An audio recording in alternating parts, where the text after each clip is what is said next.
This is, I think, the 7th lecture, and what I want to do is follow on from the previous 2 lectures, which have been looking at Lutheranism, to start thinking about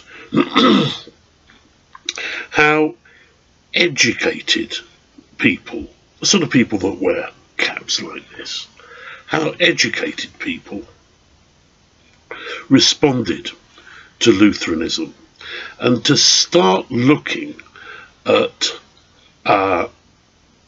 ideas of humanism and what humanism means. And you're going to confront this word quite a lot in the books that you're using.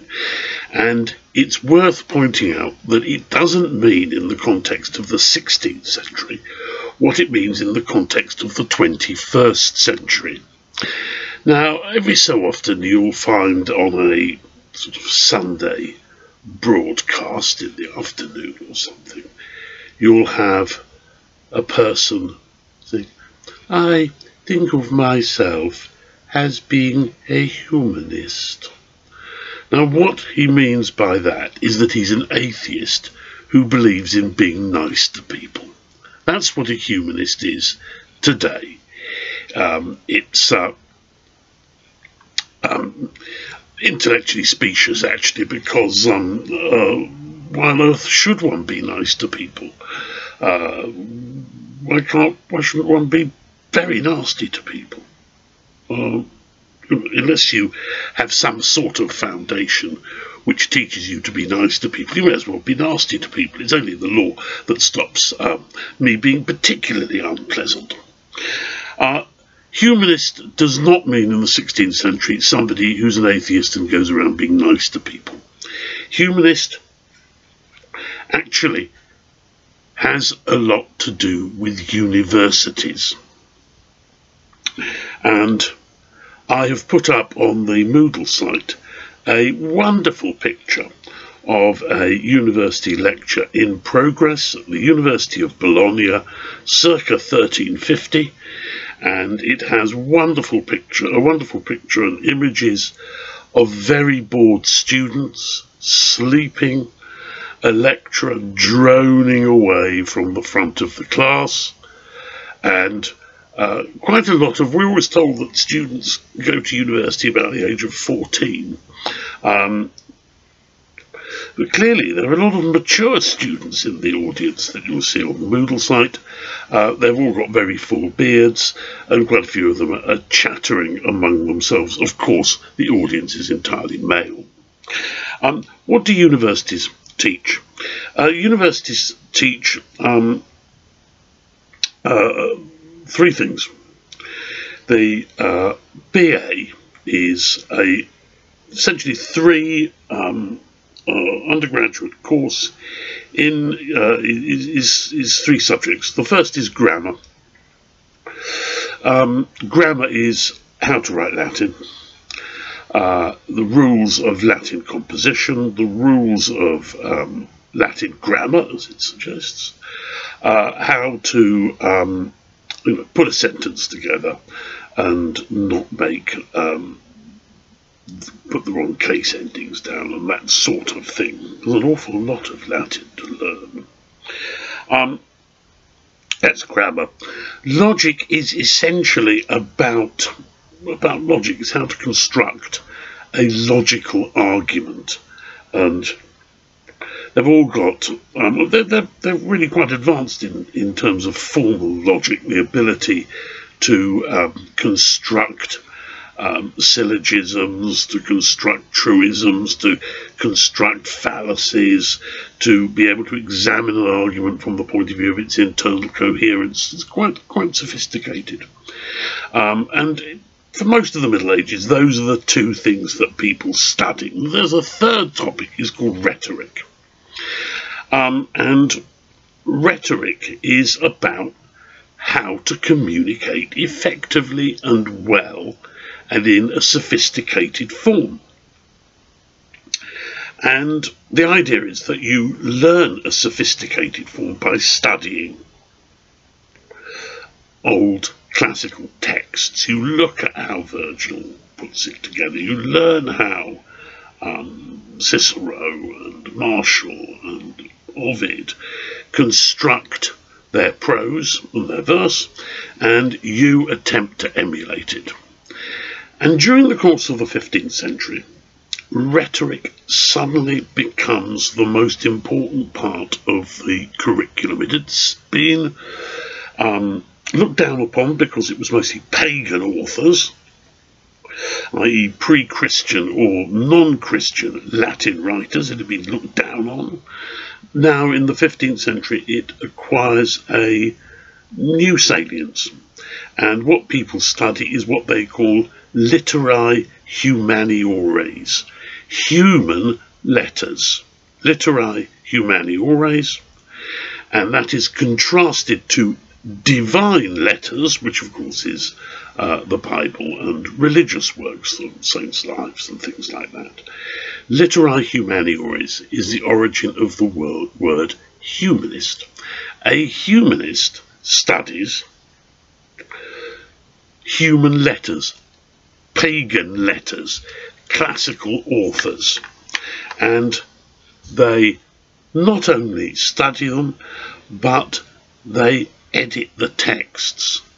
And I want to just explain a little bit about what this editing involves. It isn't just going around with a manuscript in front of you and saying, correcting the spelling. What they're doing is trying to seek out the oldest and most authentic versions of texts. Most of the classical authors have been copied in monasteries, particularly in the 10th century. That's when most of the editions we have of Caesar, Livy, Cicero, they come from the 10th century. They're copied out by monks, often Irish monks, in monasteries which are mostly in southern Germany and Switzerland. And they put together these old versions, but of course they copy them down incorrectly, they add in bits of their own, they miss out lines, there are all sorts of different versions circulating. And humanists are involved primarily in studying these texts and trying to get an authentic version worked out.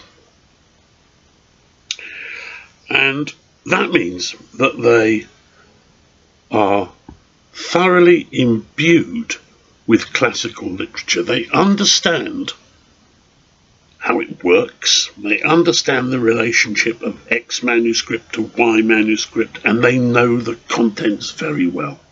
And that affects their outlook and the way they look upon the world, their ideas that they start bringing into religion. What they pick up on are themes in classical literature that obviously have a resonance at a time of religious difference and of religious controversy. And the first of these would be the idea of a middle way, the idea of tolerance, the idea of not being angry, the idea of the golden mean, the idea that differences can be resolved by intelligent people, sort of people who wear hats like this, by intelligent people sitting around and discussing and working through and working out their differences. They believe in tolerance, a middle path, and they have learnt through what are called the Stoic writers, they have learnt that one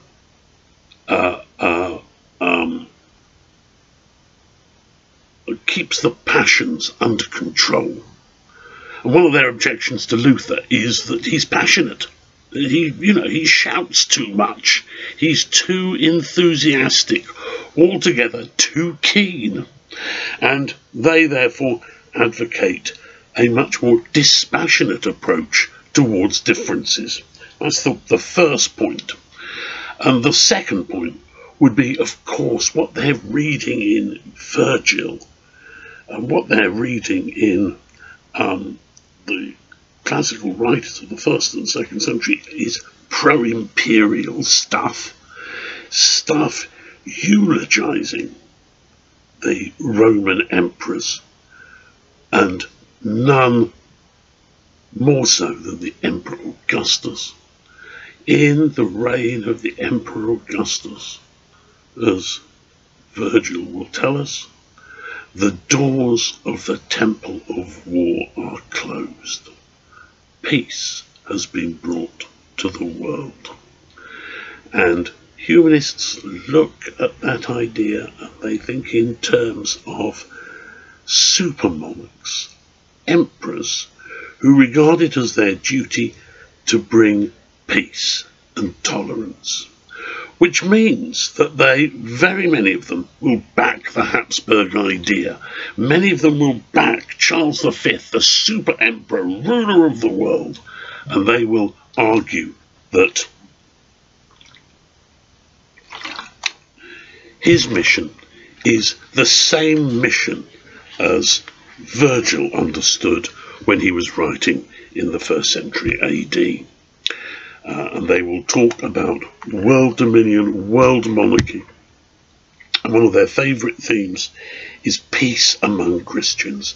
That Christians should live together in harmony. And that harmony, yes, it looks as if it's been superficially disrupted by religious difference, but those religious differences should be surmountable. And that belief carries on for much of the 16th century, the belief that some form of reconciliation is going to be possible. They believe Charles V has got great hopes that the Council of Trent will find a middle position. That when the Church Council at Trent meets, 1543 comes to mind, no, maybe 1543, I think, that there will be some deal is possible with the Protestants. And when it turns out that no deal is possible, he goes to war with the Protestants, defeats them, and tries to put in his own type of compromise settlement, which satisfies no one. Compromises seldom do, particularly in religion. And the Lutherans themselves are divided. On the one hand, you've got firebrands. There's a man called Flacius Illyricus, and he's from the Dalmatian coast. He's a very firm Lutheran, doesn't believe in any compromise at all. But Luther's disciple, Philip Melanchthon, whose name you will possibly come across, Philip Melanchthon is a person who believes a deal is possible. And he says, you know, the differences between us are only just a matter of words. That just a few things divide us. Actually, they're quite big things. There's the position of the Pope and transubstantiation. But never mind, he believes that some type of deal is going to be possible. And that as a consequence, it will be possible to bridge these differences. And throughout the 16th century, that humanist vision holds. It holds in universities and it holds in courts, because the educated people upon whom rulers rely to draw up policy papers, to be able to sort out the finances, to go on diplomatic missions, they've all been university trained. They've all had experience of this type of world. So, in other words, there is a humanist middle position that is being sought, and it underlines what I mentioned last time about the need for a negotiated solution of not going to war, not going around burning people, but adopting a position of compromise in the hope that a political reconciliation will follow. Thank you.